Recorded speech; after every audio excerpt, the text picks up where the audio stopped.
মিথ্যা ভালোবাসা বোঝার চারটি উপায়। এই চারটি লক্ষণ যদি আপনার প্রিয় মানুষটির মধ্যে থাকে তাহলে বুঝে নেবেন সে আপনাকে ভালোবাসে না, সে আপনার সাথে ভালোবাসার অভিনয় করছে। 1. মিথ্যা। সে যদি আপনাকে বারবার গুছিয়ে মিথ্যা কথা বলে তাহলে বুঝে নেবেন সে আপনাকে ভালোবাসে না, আপনাদের সম্পর্কটাই একটা মিথ্যা। 2.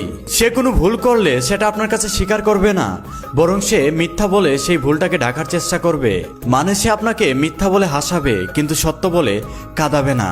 কিন্তু এটা খুবই খারাপ জিনিস, একটা সম্পর্কের মধ্যে বারবার মিথ্যা কথা বললে সেই সম্পর্কটা টিকে থাকে না।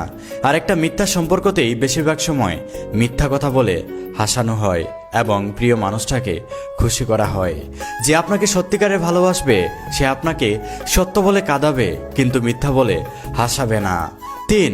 আপনার প্রিয় মানুষটা যদি আপনার খারাপ সময়ে আপনার পাশে না থাকে, আপনার খারাপ সময়ে যদি সে আপনাকে এড়িয়ে যায় তাহলে বুঝে নেবেন সে আপনাকে ভালোবাসে না। 4. আপনাদের মধ্যে একটু ঝগড়া হলেই সে আপনাকে ছেড়ে দেওয়ার হুমকি দিবে।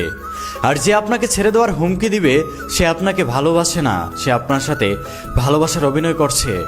আর যে আপনাকে সত্যিকারের ভালোবাসবে আপনাদের মধ্যে যতই ঝগড়া হোক না কেন সে আপনাকে কখনো ছেড়ে দেওয়ার হুমকি দিবে না।